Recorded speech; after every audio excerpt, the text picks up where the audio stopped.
Yes. Días. ¿Cómo están? Buenos días.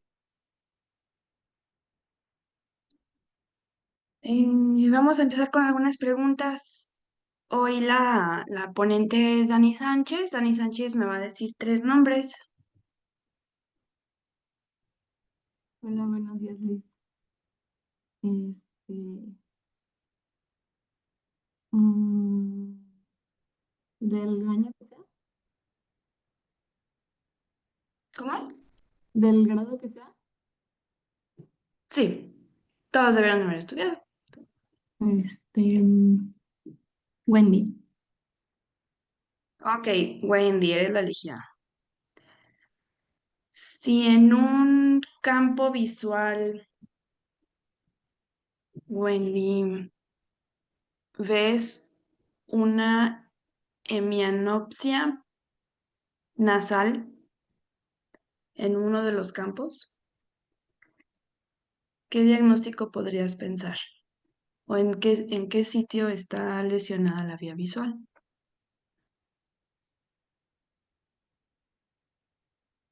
El quiasma, una lesión en el quiasma. Nasal.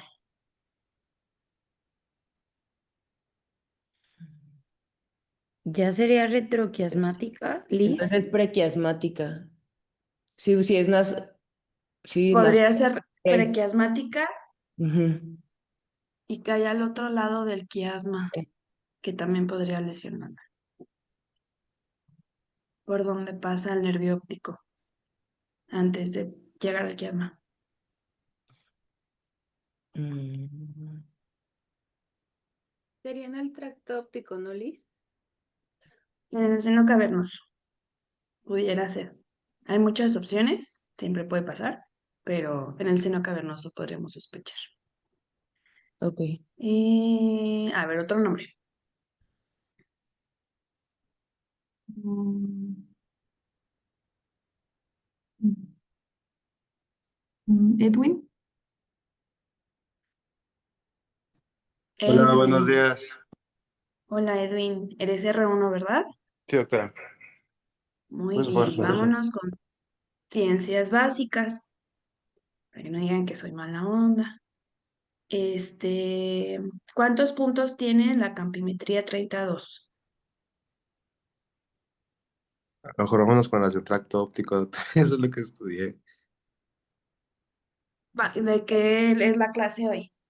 De defectos campimétricos. ¿Y qué tienes que saber básicamente para saber leer una campimetría? Sí, doctora, los puntos campimétricos. De la 32, pues como su nombre lo dice, son 30 grados. Ujú. Y el 2 es... El 2 era Te la estás, separación, te ¿no? La estás metiendo en camisa de 11 varas. A ver, ¿cuántos puntos evalúa una campimetría? ¿Cuántos puntitos tiene ese cuadrito, Ah, esa curva que estás evaluando? 60, 60 y 68. Tibio, 76. Sí, eran por ahí. Ok. A ver, otro, Dani. Uno último para empezar, porque empezamos tarde. A ver. mm, Mariana. Mariana, Sí, buenos días. Mariana, hola Mariana.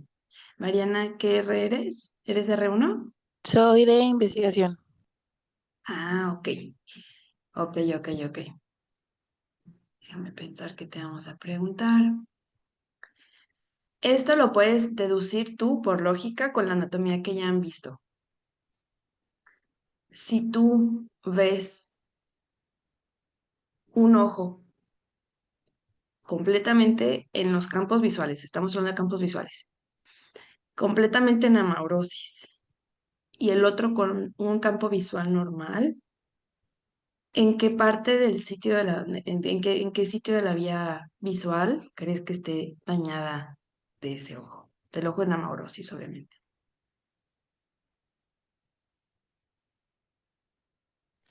La verdad no estoy segura, doctora.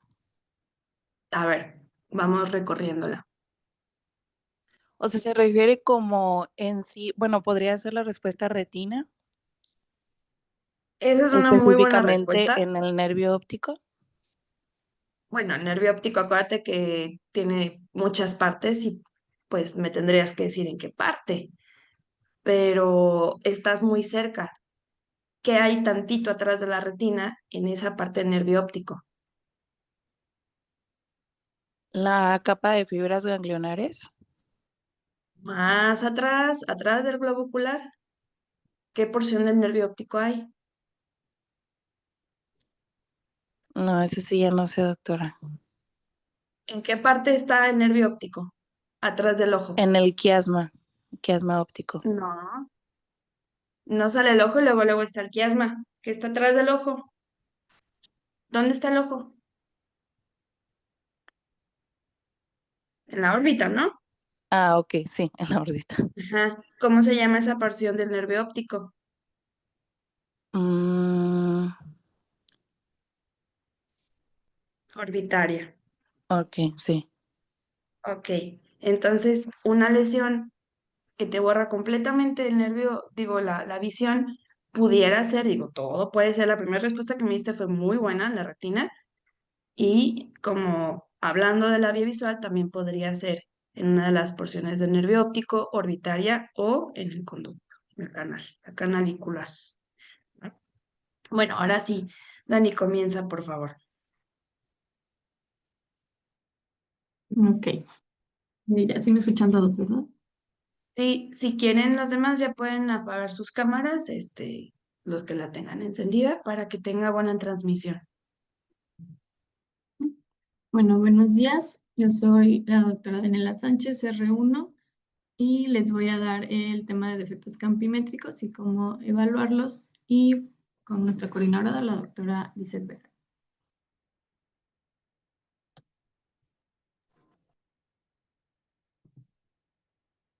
Ok, aquí les puse una imagen de la vía visual para recordar nuestras clases anteriores y pues algunos de los defectos campimétricos que las lesiones pueden estar causando. Sabemos que la vía visual se origina de la retina y pues cada ojo va a tener una retina nasal y una retina temporal y van a estar viendo o el defecto se va a manifestar en el campo contralateral. Entonces, si hay un defecto en la retina nasal o medial, el defecto pues se va a ver en la temporal. Después vamos a tener el nervio óptico, que pues sabemos que se forma con los axones de las células ganglionares. Después el quiasma, donde va a haber una decusación de las fibras nasales. Y pues aquí, o sea, las fibras nasales del ojo izquierdo y del ojo derecho van a terminar en el lado temporal de la vía visual. Y la porción temporal de las fibras va a seguir de ese mismo lado. Después vamos a tener las cintillas o tracto óptico, el núcleo geniculado lateral, después el tracto geniculo calcarino, que van a ser las radiaciones ópticas, aquí con dos fascículos primarios, que son el asa de Meyer y la radiación de Baum. El asa de Meyer va a estar en el lóbulo temporal y la radiación de Baum en el parietal. Y ya después va a llegar a la corteza visual primaria, que es el área 17 de Brodmann en el lóbulo occipital. Aquí les puse nada más una tablita de las diferentes lesiones o defectos del campo visual que se pueden presentar por lesiones de la vía visual, principalmente hemianopsias o cuadrantanopsias, y pues estas pueden ser homónimas, o sea que están del mismo lado, o heterónimas que están en lados contralaterales, nasales, temporales, superiores, inferiores, derechas y izquierdas. Y bueno, también para recordar que dentro de los defectos campimétricos, pues vamos a encontrar las lesiones típicas de glaucoma o lesiones de retina, estas por afección directa de las de la capa de fibras nerviosas de la retina y células ganglionares. Y pues recordar que cuáles son: el escalón nasal, el escalón temporal, el defecto arqueado, defectos paracentrales, visión en túnel o ya una amaurosis. Ok, entonces, A ver, dentro Dani, de... dale tantito a la anterior. Ujú. Tú misma dime cómo podrías hacerle para saber que estas son de glaucoma y no de la vía visual o de la retina, como tú dijiste, que también está bien. Mm, ¿Qué le ves de diferente? A ver, dale a la anterior. ¿Otra? Fíjate bien en esos defectos campimétricos que tienes en la columna B. Fíjate muy bien. Ahora dale 2 adelante. ¿Qué les ves de diferente? Pues que los defectos en neuro se manifiestan más como, o sea, totalmente como hemianopsias o cuadrantanopsias, o sea, que afectan un cuadrante o varios. Muy Y, bien. ah, ujú, ¿Por qué? ¿por qué? ¿Por qué se ve así, por ejemplo, el escotoma de Jerrum? ¿Por qué se ve así y no se ve como los de neuro? Porque están afectadas las capas de la retina y o sea, como la disposición de estas Muy fibras bien, de porque la retina las tienen que fibras, formarlo. Ajá. las fibras de las células ganglionares viajan justo así. O sea, el escotoma de Jerrum es una foto en blanco y negro de cómo Ujú. viajaron esas fibras y respetan esa línea media horizontal que se llama rafe medio. El rafe medio de la retina es lo que están viendo tal cual, así como llega hacia el nervio óptico. En cambio, en los defectos de neuro se tiende a respetar más la línea media vertical, ¿de acuerdo? Y en la retina se tiende porque todo siempre puede pasar, siempre puede haber algún desplazamiento de las fibras o algo así, pero en la retina siempre se tiende a respetar más la línea media horizontal por el rafe medio, ¿ok? Ahora sí, continúa. Ok, entonces empezando con las lesiones ya de la vía visual, la primera que tenemos, la lesión del nervio óptico o prequiasmática. Aquí pues sabemos que el nervio óptico va a captar toda la información de manera monocular. Entonces si se lesiona totalmente, pues va a haber una pérdida de visión total del lado o sea, del mismo lado del nervio afectado. Y pues dentro de las principales causas, pues traumatismos, aquí neuritis ópticas, neuropatías isquémicas, tumoraciones. Y pues obviamente si se lesiona aquí en este ejemplo el del otro lado, pues va a ser la pérdida de visión del otro lado.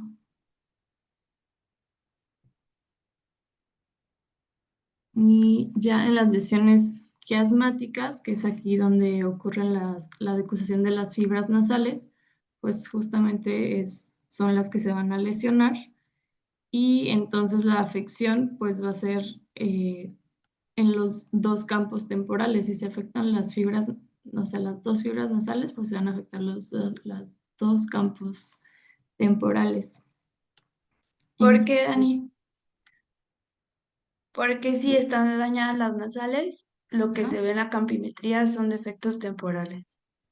porque las fibras están, o sea, se decusaron en el quiasma, entonces las fibras nasales del ojito izquierdo, bueno, más bien, porque las fibras nasales ven el lado temporal. Exacto. Está cruzado y al revés, no está en Ajá, espejo la visión. ajá. Y bueno, esta lesión se conoce como una hemianopsia heterónima bitemporal. Y bueno, esta mencionaba la bibliografía, que es de las únicas lesiones que causan un déficit no homónimo de la visión, o sea que no es el mismo campo. ¿Me puedes recordar qué es heterónimo y qué es homónimo? Ajá, homónimo es que, o sea, se va a manifestar en los dos ojitos en el mismo campo visual, ya sea en el temporal o en el nasal. Y en la heterónima es que están diferentes, en uno está en el nasal, digo, no, perdón, que A ver, está en las entonces, dos, más bien, o sea, como del lado. Si es heterónima, ¿cómo que va de a lado? A ver estar bien. en los dos campos. No ibas bien, Tani. O sea, Fíjate bien, ahí lo tienes en sí. tu pantalla la respuesta. Esa que se llama hemianopsia bitemporal heterónima, Ujú. los dos son en el lado temporal. Entonces, eso ya te está dando una definición. Si tú tienes el defecto en los dos lados izquierdos o en Ajá, los eso dos quiere lados decir que el derechos, mismo lado. se llama homónima. O sea, sería uno de esos ojos tendría que tener lo negrito en la otra parte Ajá. para que fuera Ya sea homónima. del lado izquierdo Si o tú del tienes lado los derecho. dos lados temporales, o por decir que no es común, que yo no lo he visto, pero que tengas los dos lados nasales lesionados, eso es heterónimo. Sí. Sería como en Eso una quiere lesión de decir. cintilla óptica, doctora, en quiasma. Si fuera una cuadrantanopsia, igual y sí, eso sí podría ser. Entonces eso quiere decir, homónimo es los dos lados izquierdos o los dos lados derechos. Heterónimo es los dos lados temporales o los dos lados nasales. Así. Hablando de defectos laterales, por así decirlo, o mediales, no superior e inferior. ¿No? Ok. Ujú. Y bueno, también mencionaba que hay 3 localizaciones principales del daño al quiasma.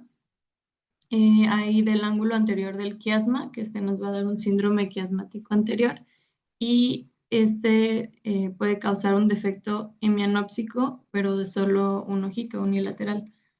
El, el defecto en cuerpo del quiasma, que nos da el síndrome del cuerpo quiasmático, que es el más común, que da este defecto bitemporal característico, y también del ángulo posterior del quiasma, que da un síndrome quiasmático posterior con defectos hemianópsicos bitemporales también.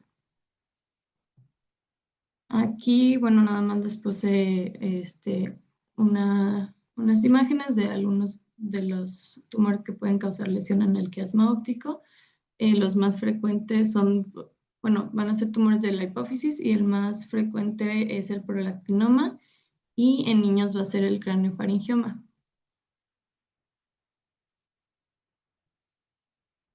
Bueno, ya en las lesiones de la cintilla o tracto óptico, aquí las lesiones van a ser, bueno, en lesiones unilaterales, pues van a causar una pérdida de visión de la mitad opuesta del campo visual.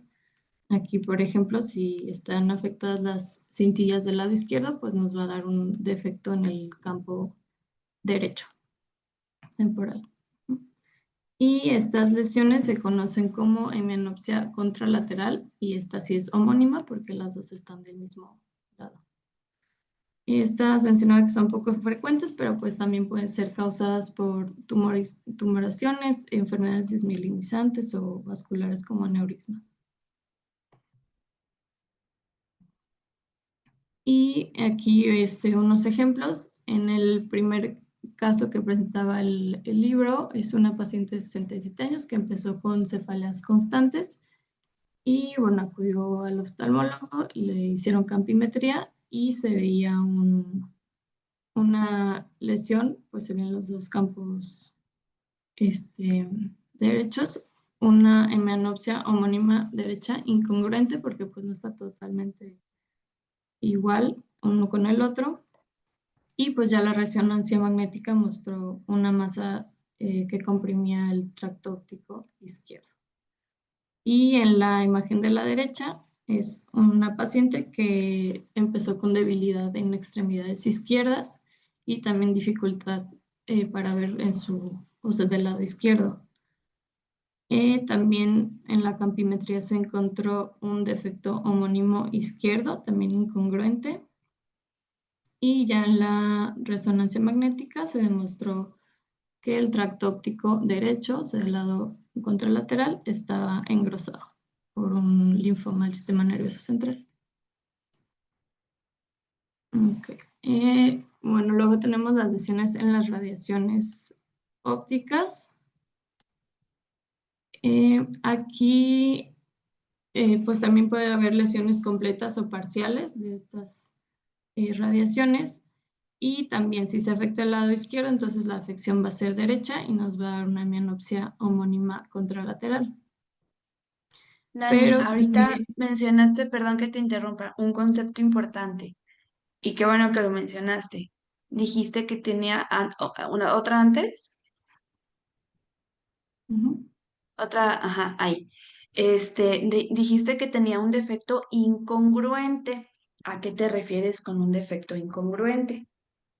pues lo que yo entendí es que no es como exactamente igual la afección en un lado que el otro. Exacto, ahí tú misma lo puedes estar viendo, señala un defecto y señala el otro Mm, ahí con tu viene, cursor si quieres. ahí lo ven. Ajá, está un Ujú, poquito más claro en el caso de la derecha, de la más derecha. Ahí, ujú. Ajá. señala el defecto de ese, ándale. Ese defecto es muy distinto al que vemos en el otro ojo.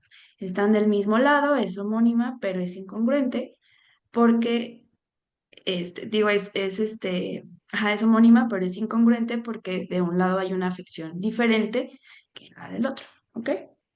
Sí, Es justo lo que acabas de decir, nada más quería como que a tus compañeros les quedara claro. gracias. Bueno, y en las lesiones de las radiaciones ópticas, entonces la total es la que puede dar todo el efecto contralateral homónimo, y cuando hay lesiones de las radiaciones parciales, nos pueden dar cuadrantanopsias. Esto dependiendo si se afecta en el lóbulo temporal o el parietal.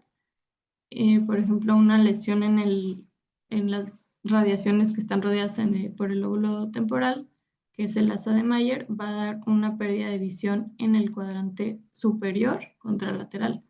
Y una lesión en las ópticas parietales, que son las de Baum, van a dar una pérdida de visión en el cuadrante inferior contralateral. Aquí igual unos ejemplos. En el primero, es un paciente que tuvo un trauma penetrante en el lóbulo temporal izquierdo, que digamos que es el del asa de Mayer. Entonces, en la campimetría se va a manifestar como una cuadrantanopsia contralateral homónima superior derecha.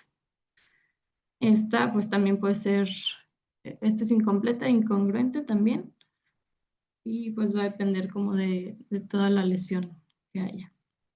Y la resonancia pues Eso, nos muestra aquí el perdón que trayecto. te voy a interrumpir, quizá como un poco más marcada, no tan tenue, pero esa lesión tiene un nombre chistoso que se les puede quedar pegado más fácil. Le dicen pie in the sky. Cuando se lesiona el AC de Meyer, que tenemos esa lesión literal en un cuadrante superior, le dicen como tarta en el cielo, como pie in the sky, y ya no se les va a olvidar. Ese es como, pues uno de los nombres que le dan en los libros. Ok. Y en la imagen de abajo, este es un paciente con un glioblastoma multiforme en el lóbulo parietal derecho, que son las radiaciones de Baum, y va a tener en la campimetría una hemianopsia homónima incompleta izquierda, pero se ve mucho más densa en la parte de abajo, entonces puede ser también como una cuadrantanopsia. Y ya cuando hay lesiones en la corteza cerebral, aquí puede producir déficit parciales también del lado opuesto. La mayoría de estas lesiones son también de origen vascular, traumático, pero en estas lesiones de la región central, normalmente respetan la mácula. Puede haber lesiones del escalón superior de la cisura calcarina que va a producir un déficit parcial del cuadrante inferior contralateral y una lesión del escalón inferior que puede causar un defecto superior contralateral. Aquí también un ejemplo de un defecto del campo visual en un paciente con un infarto del lóbulo occipital derecho y la campimetría que nos muestra una cuadrantanopsia congruente inferior izquierda y la pues, resonancia magnética con una lesión en el lóbulo occipital derecho.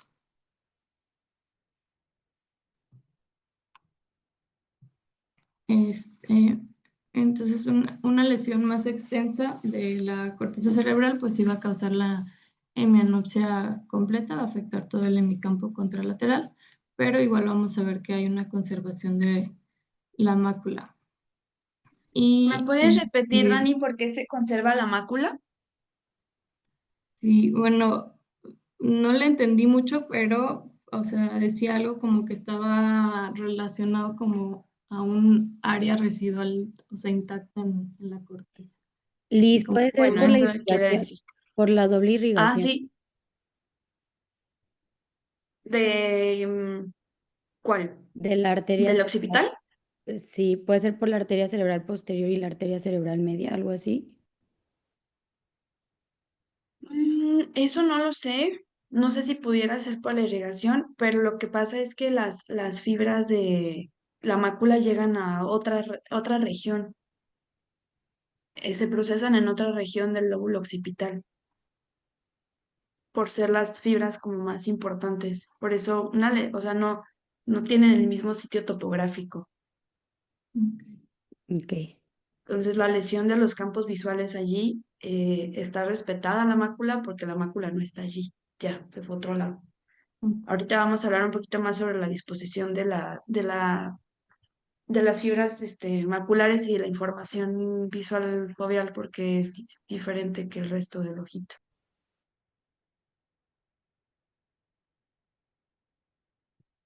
Ok, y ya para pasar a la evaluación de los campos visuales, pues estos nos van a ayudar a localizar el sitio de sospecha o de lesión de la vía visual.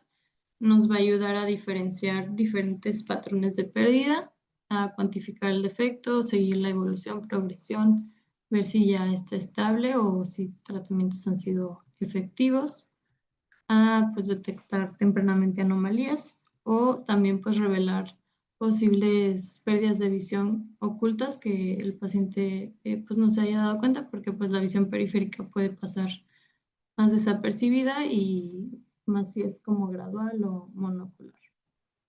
Entonces, en todas estas diferentes pruebas vamos a tener las pruebas de confrontación, la cartilla de Amsler, la campimetría ya sea cinética manual o estática automatizada y pues cómo vamos a elegir estas técnicas pues dependiendo del detalle que se requiera o pues también de la cooperación del paciente o si está hospitalizado o no. En las pruebas de confrontación se mencionaban 4 diferentes que, pues bueno, estas son más fáciles de realizar en cualquier consultorio, cualquiera las puede hacer y nos ayuda a identificar la lateralidad de algún patrón de pérdida. Algunas de las pruebas aceptadas está la descripción del rostro del examinador, como ya nos comentaba la doctora Cristina. Aquí pues tienen que estar a la misma altura del paciente, aproximadamente a 1 metro de distancia y ocluir un ojito del paciente, va a describir las áreas específicas de la cara y pues aquí nos puede detectar algún efecto central o altitudinal. Después tenemos una que es de contar los dedos en los diferentes cuadrantes, estas es en los 4 cuadrantes, y pues se pide al paciente que nos diga cuántos dedos está viendo. La prueba cinética de objeto rojo, aquí pues se puede utilizar alguna pluma con tapa roja o el botecito de TP. Y en esta prueba se va a mover el objeto desde afuera hacia adentro y ahí pues el paciente nos va a ir diciendo dónde lo ve. También hay prueba de comparación. Aquí se ponen objetos simultáneamente en ambos lados y el paciente nos tiene que decir si están igualmente enfocados. Aquí hay defectos campimétricos que pueden causar alteraciones de color, entonces se pueden ver como más deslavados o que uno no tenga color. Y pues también en pacientes no verbales o niños chiquitos, pues se puede pedir que imiten los movimientos o se pueden presentar estímulos más intensos como movimientos o luz en cada cuadrante. Y pues estas pruebas de confrontación pues sí son fáciles de realizar, pero tienen una baja sensibilidad. Bueno, la cartilla de Amsler, que esta pues se usa más en patologías maculares, pero sabemos que mide los 10 grados centrales. Y esta se coloca aproximadamente a 30 centímetros del paciente, siempre con su mejor corrección, y se evalúa monocularmente. Este pues tiene que ver el punto central y las líneas se deben de ver rectas, las horizontales y verticales. Y pues bueno, si hay alguna distorsión, esto nos sugiere problema macular, pero también pueden verse áreas de falta de visión como escotomas, ya sea centrales o paracentrales. Y pues aquí les puede servir que lo describan o que lo dibujen. Y bueno, la perimetría hay principalmente dos tipos. Esta, pues la perimetría nos va a permitir una evaluación más detallada y ya es una prueba estandarizada que nos va a dar una medición de la función visual. Aquí va a detectar defectos más sutiles y va a analizar los campos buscando áreas de sensibilidad disminuida con estímulos luminosos de diferentes intensidades. Aquí recordar que el área de mayor sensibilidad a la luz es la fovea, entonces es la que nos va a dar los umbrales más altos. A ver, Dani, antes de que continúes con esto que es muy importante, es muy, a ver, regrésate a donde estabas con lo de los síndromes quiasmáticos, porque eso es súper importante, que es de lo más frecuente que van a ver.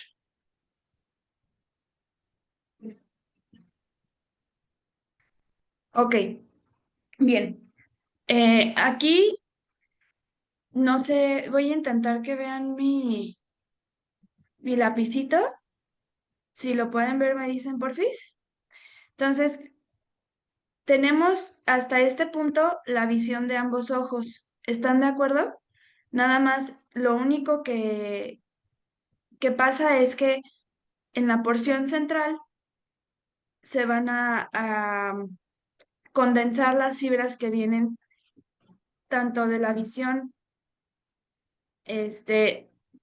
temporal de un ojito con los de la visión temporal del otro, y esas no se van a cruzar. Y la visión nasal de este ojito y la visión nasal del otro sí se van a cruzar, ¿sí? Pero ¿qué pasa con las fibras que vienen justo al centro del nervio óptico? Obviamente, esta visión, ya nos dijo bien Dani, la visión que viene por las fibras nasales que se decruza es lo que viene de la región temporal del paciente o respectivamente de cada ojo, y esa información es la que se va a decruzar aquí en un 50%, excepto en algunos síndromes como por ejemplo en el albinismo, que tiene una distribución irregular de decruzación hasta de un 75% de un lado y 25% del otro. Ok, las fibras que vienen por dentro son las fibras maculares. Entonces, si yo tengo una compresión, usualmente comienza con un daño en este heterónimo bitemporal Sin embargo, cuando va aumentando esa lesión, que muchas veces al principio no tiene tantos síntomas y ya nos llegan los pacientitos o mal diagnosticados o ya con una enfermedad un poquito más avanzada, tenemos uno de los lados completamente dañado o cuasi dañado con una isla visual central. ¿Por qué? Porque ya aumentó de volumen y eso es importante que lo tengan en cuenta como, o sea, como sus pacientes les van a llegar, no siempre va a ser así. Digo, habrá algunos que sí, habrá algunos que no, pero que no vayan a descartar la posibilidad de que tenga un síndrome quiasmático porque uno de los lados esté casi en amaurosis, que sí puede pasar. ¿Sale? A ver, Liz, una duda. Si se lesiona previo, denme un segundito.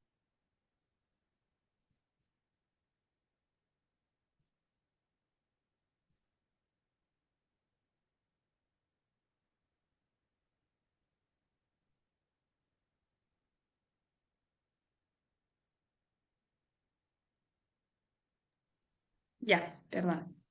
A ver, déjenme leer la duda.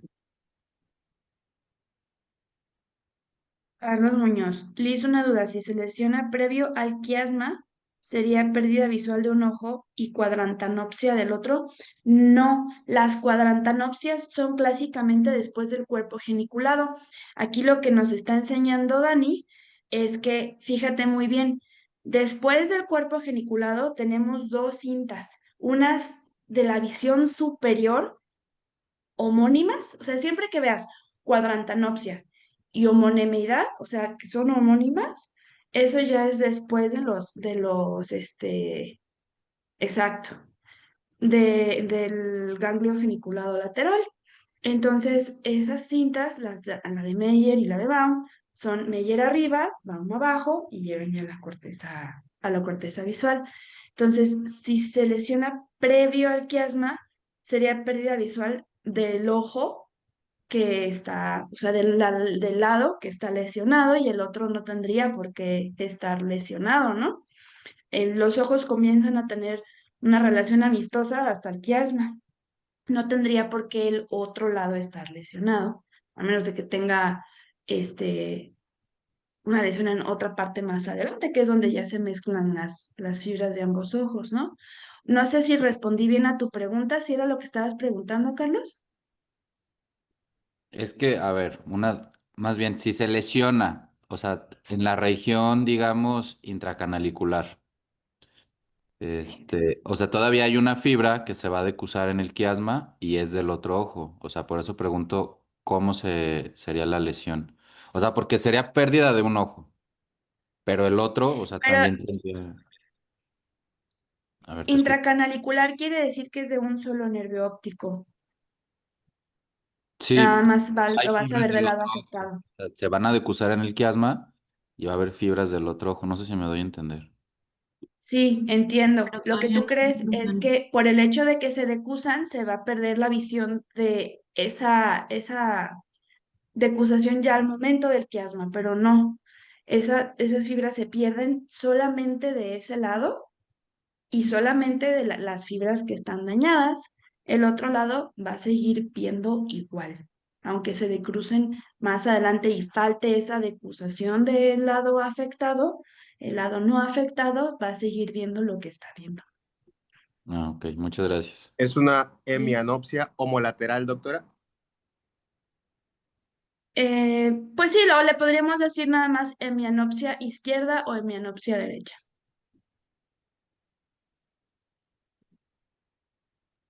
Gracias. Si tienen alguna otra duda en cuanto al campo visual, es súper importante que no se hagan bolas, que está muy fácil, nada más hay una porción que se decruza. ¿Alguien tiene alguna otra duda antes de pasar un poco más a cómo se hace una campimetría? ¿Todo súper claro? Bueno, continúa, Dani.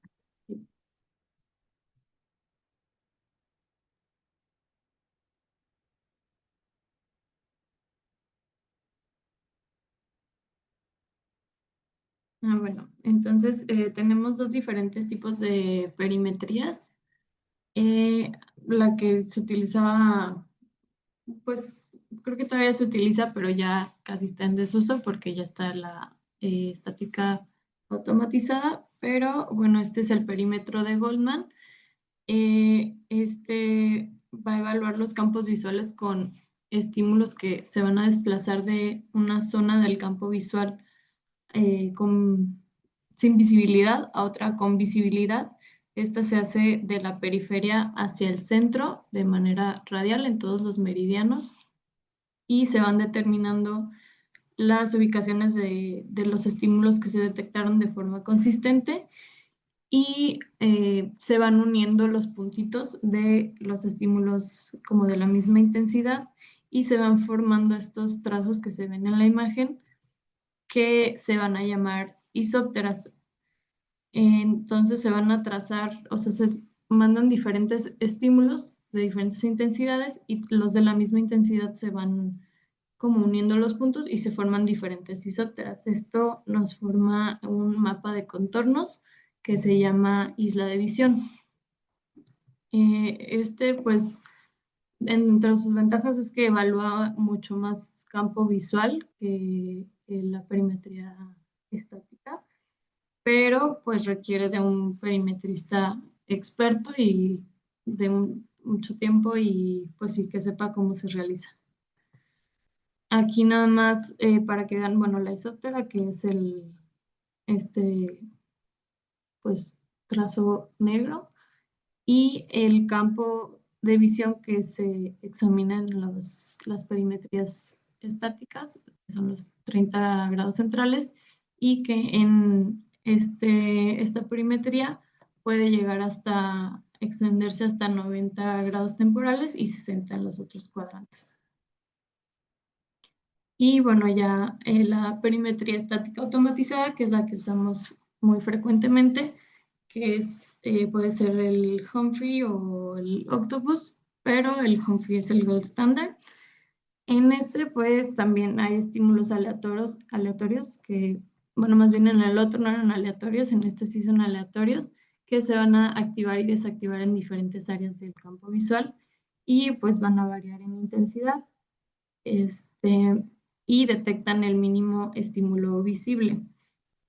En pues se hace la representación esquemática en escala de grises del efecto y pues sabemos que las áreas que son más oscuras van a tener una baja sensibilidad y pues una mayor probabilidad de defecto y las áreas claras al revés, una alta sensibilidad y una menor probabilidad de que haya defecto.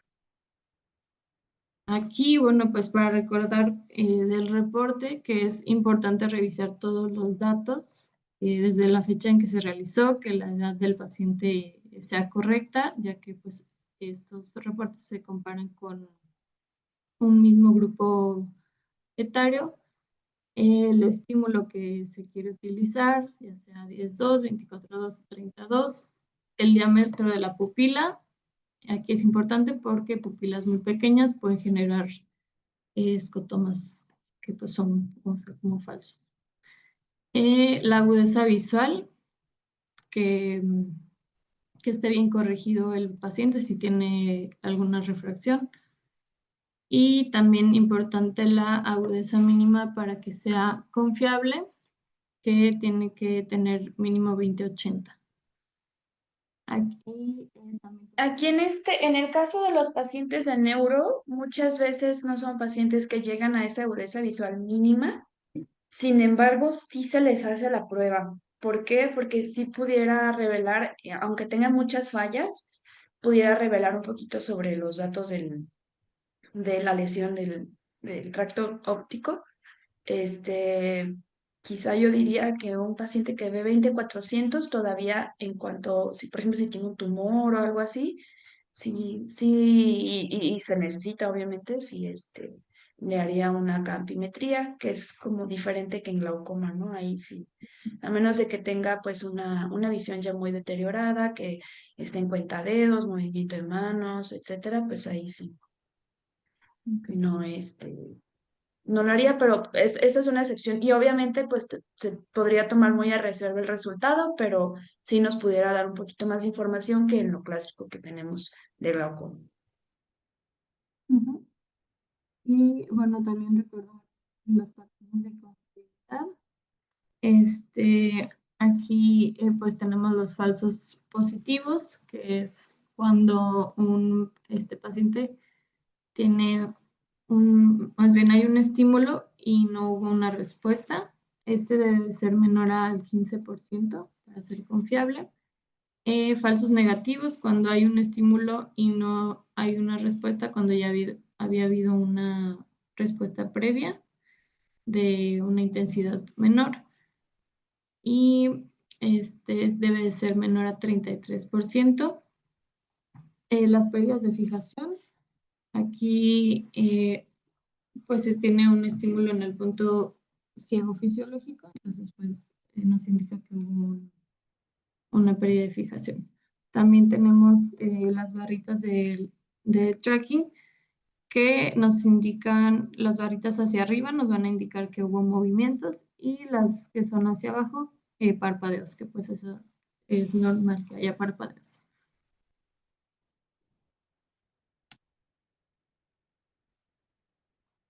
Aquí, bueno, les puse unas imágenes de algunos artefactos que puede haber. Por ejemplo, en esta primera imagen, la A,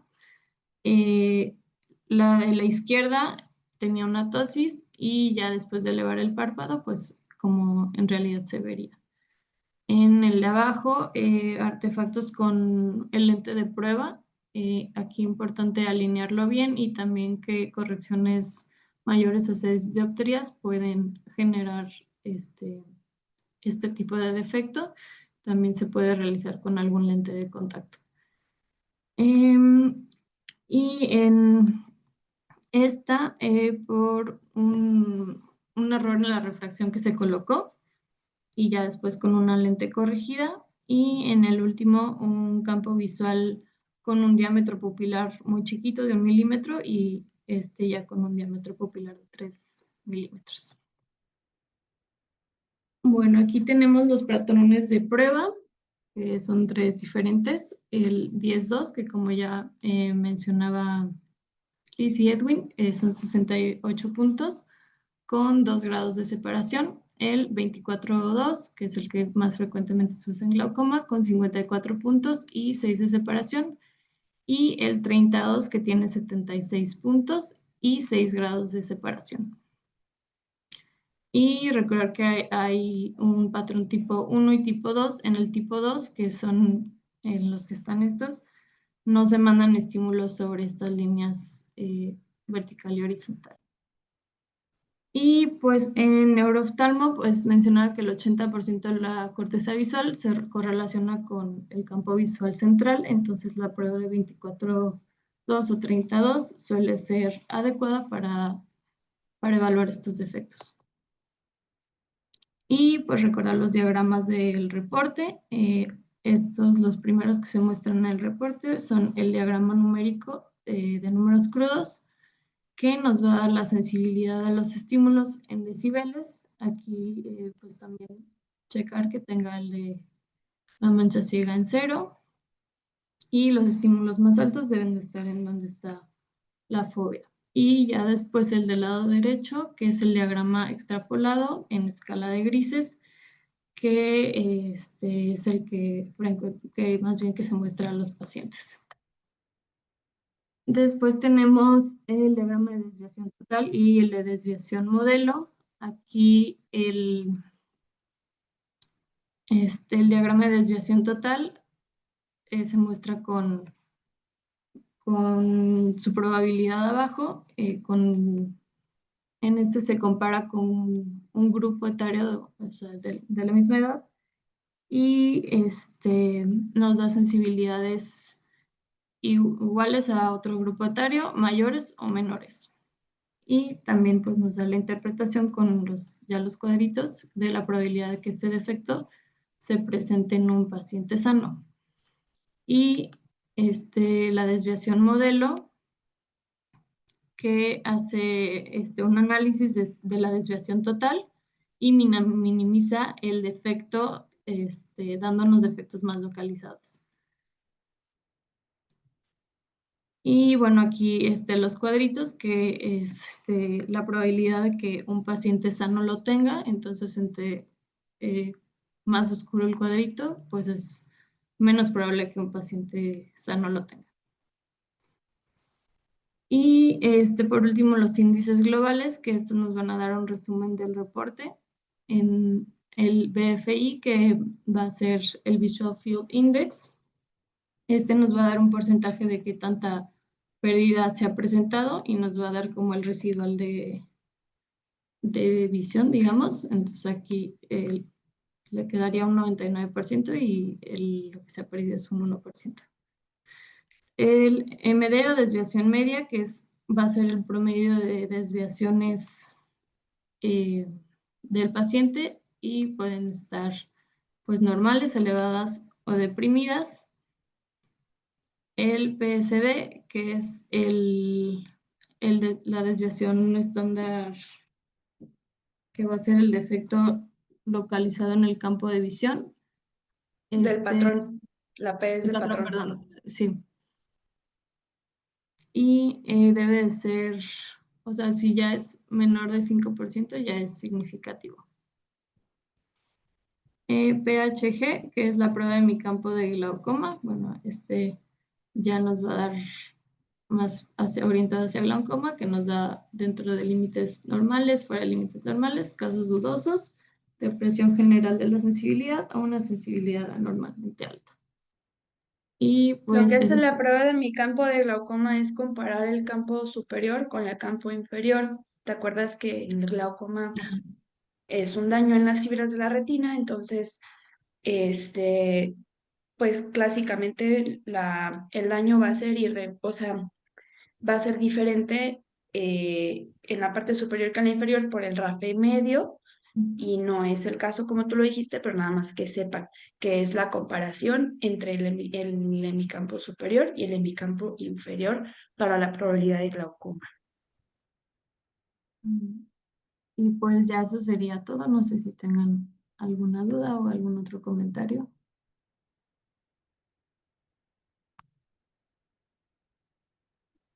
¿No hay dudas? ¿Todo quedó claro? Bueno, yo sí tengo un comentario extra. Dani, ¿te puedes regresar a la campimetría cinética, por favor?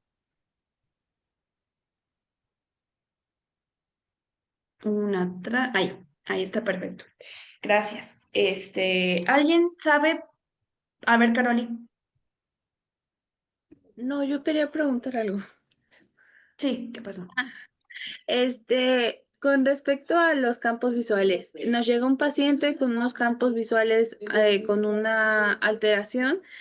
¿En qué momento nosotros lo decidimos mandar al neurólogo? O sea, ¿qué tan urgente sería mandarlo al neurólogo? De que en ese mismo, Depende. según la sintomatología, pero siempre, siempre lo mandamos al neuro, ¿no?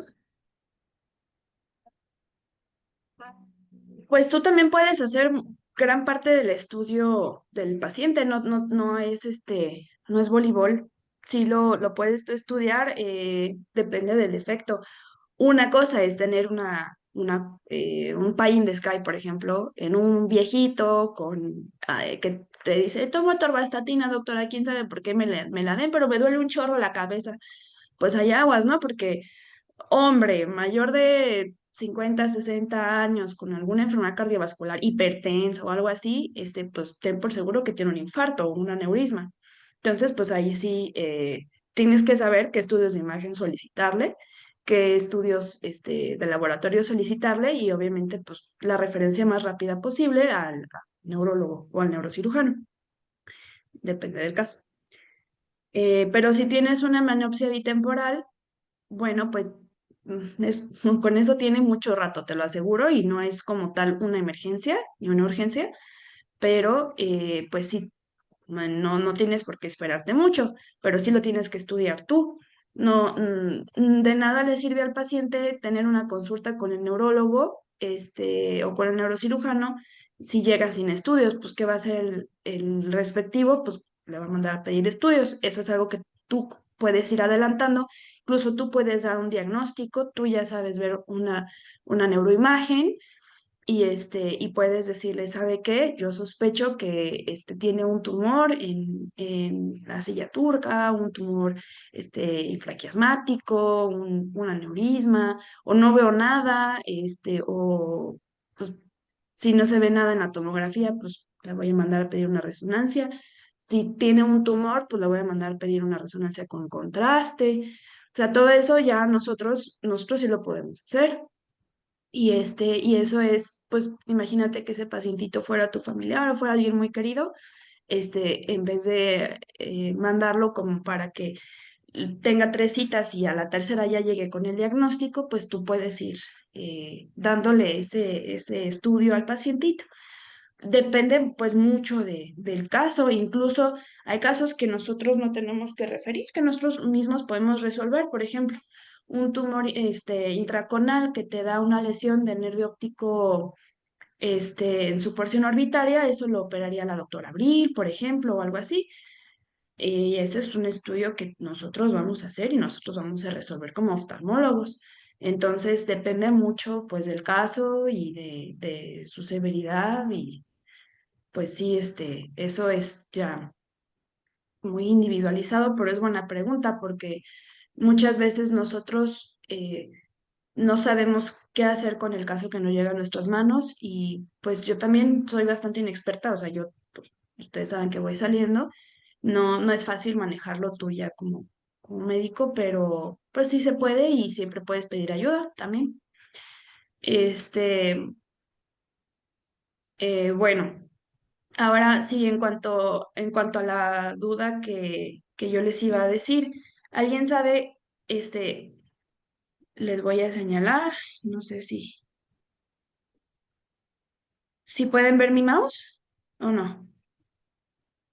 Creo que no, ¿verdad? Ok. ¿Qué quiere decir el color de esta rayita y de esta rayita?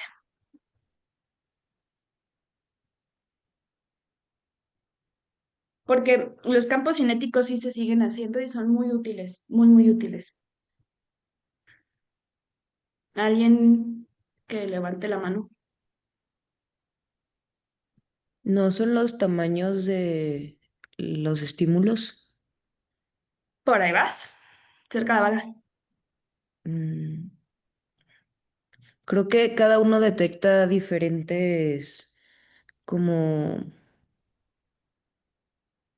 ay, no sé cómo decirlo. Mm, Sí, vas bien, vas bien. Síguelo. Dilo como tú lo creas.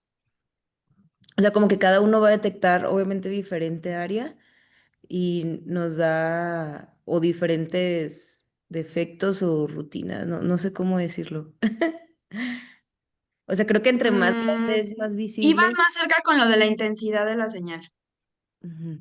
Ok, entonces sí, es entre más grande hay más intensidad. O sea, creo que el morado es más intenso respecto creo que es rosita, el del centro.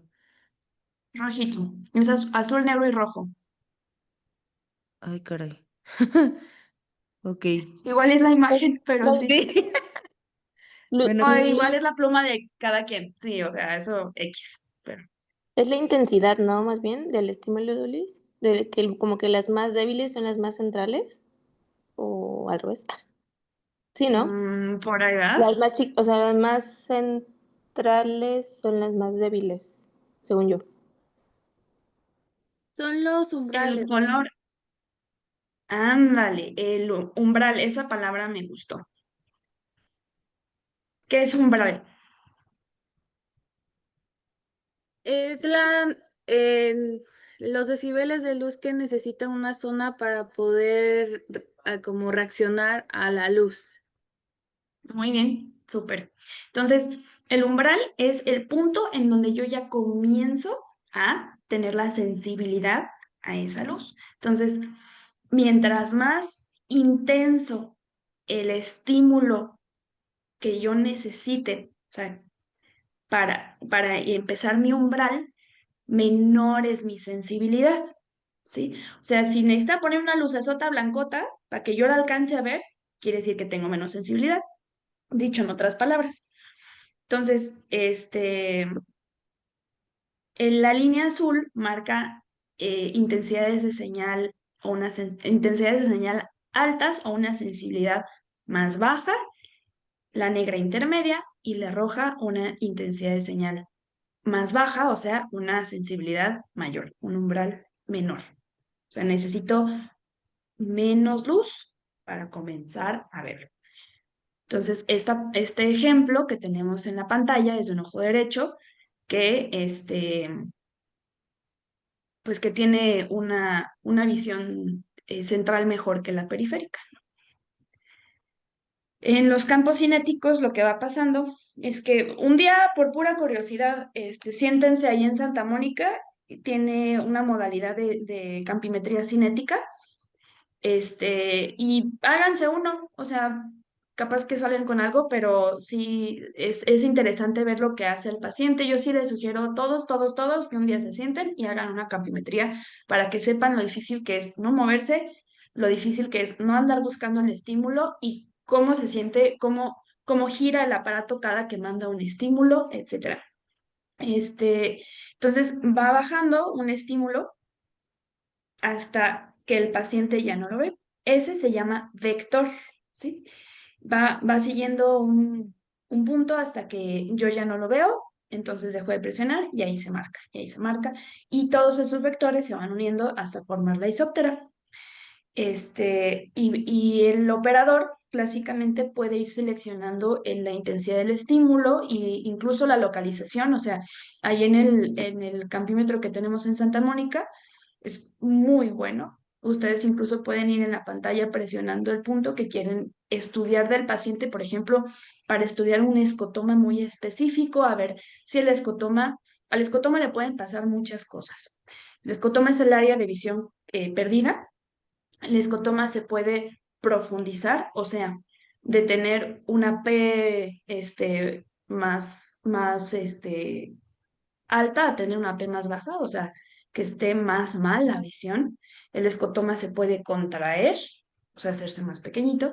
El escotoma se puede ampliar, o podemos tener una contracción del campo visual, por ejemplo, en defectos periféricos.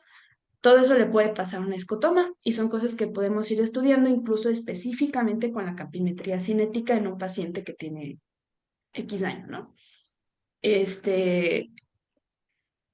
Ahora, en cuanto a innovación, los pacientes que tienen enfermedades neurológicas muchas veces son pacientitos que incluso no pueden moverse, no se pueden levantar, no pueden tener su cabecita en el eje que se necesita en el campímetro. No es fácil estudiarlos. La perimetría manual, o sea, la que hacemos nosotros por confrontación, muchas veces está muy limitada, y eso en teoría lo deberíamos de hacer un eje que tenemos, es como literal, como un semicírculo con los grados de amplitud, y con eso en teoría podríamos medir qué tan amplia o qué tan corta es la visión de ese lado, pero no sabemos qué tan intenso es el estímulo que está viendo el paciente, no nos aporta tantos datos. Hay una modalidad que yo creo que los que han ido a Puerto Vallarta a rotar a hacer cross-surgery con el doctor Rigo, quizá lo hayan visto, que es la modalidad de la visión con visores de realidad virtual. Es un visor que yo le pongo a mi paciente y el paciente puede estar, pues si está chuequito, lo que sea, pues puede tener su visor puesto. O incluso para niños o personas con movimientos involuntarios como los que tienen Parkinson, pues es mucho más confiable. Sin embargo, incluso la pérdida de la mirada, pues en pacientes que tienen, por ejemplo, estrabismo, que no pueden, un estrabismo restrictivo, que no pueden como tener esta ortoforia, ese aparato lo que hace es modificarse al paciente, tanto a su movimiento como a su visión, y pudiera ser útil en ese tipo de casos. Sin embargo, hasta ahorita no hay algo estandarizado en cuanto a ese tipo de tecnología, o sea, no tenemos como una base normativa que nos diga qué tan confiable comparado con el gold estándar es ese estudio. Sin embargo, pues siempre existen opciones, ¿no? Y ya tenemos muchas soluciones. Bueno, últimas preguntas. A ver, Dani, por favor, regresa, llévanos a la diapositiva donde pusiste los parámetros de la información que está hasta arriba del reporte de la campimetría. Ahí. Dani, ¿qué quiere decir estímulo 3? El estímulo 3, bueno, eso también como hablando de la sensibilidad que nos decías de la otra perimetría, tienen diferentes estímulos que varían en intensidad. Entonces, o sea, van creo que desde el 1 al 5 y varían en intensidad y el estímulo 3 es el que utilizamos frecuentemente. ¿Y qué intensidad tiene? Alguien que le quiera ayudar. Sensibilidad 4. ¿4 qué?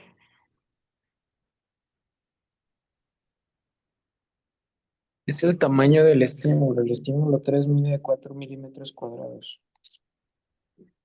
0.4 milímetros cuadrados. Muy bien.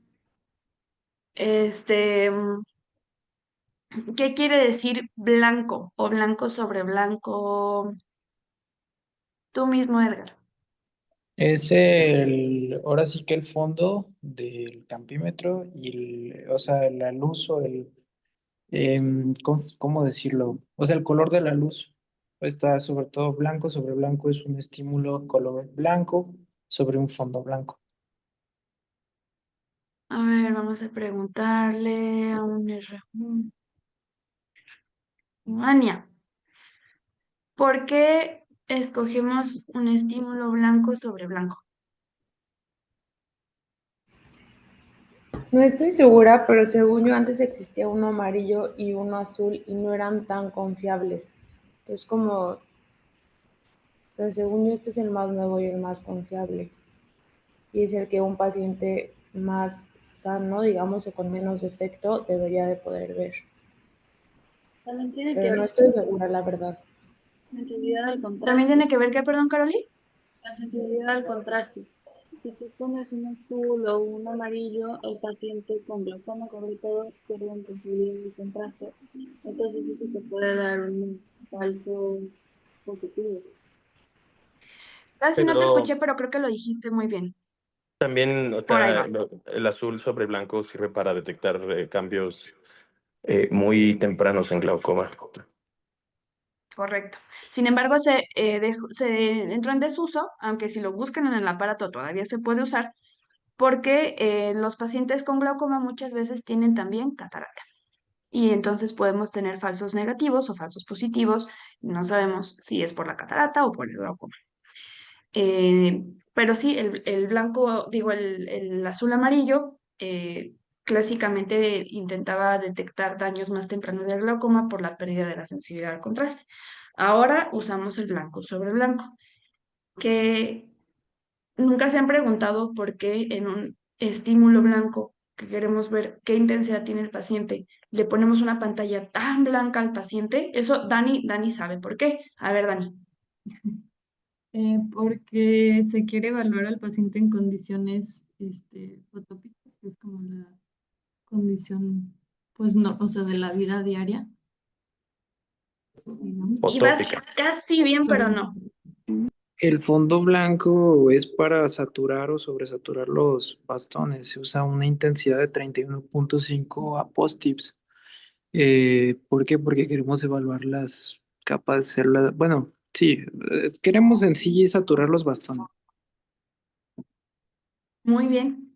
Sí, queremos saturar los bastones para ver la respuesta de los Conos, bueno, células ganglionares. conos. Sí, las células ganglionares están conectadas a ambos, tanto conos como bastones, ¿no? Pero sí, queremos saturar los bastones, básicamente.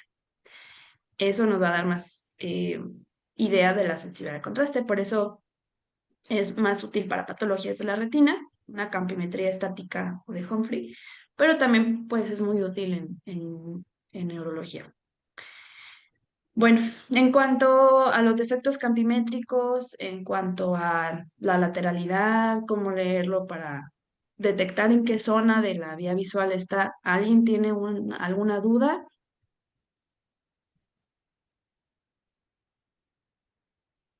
No, Bueno, a ver, entonces yo voy a preguntar últimas dos cosas. A ver,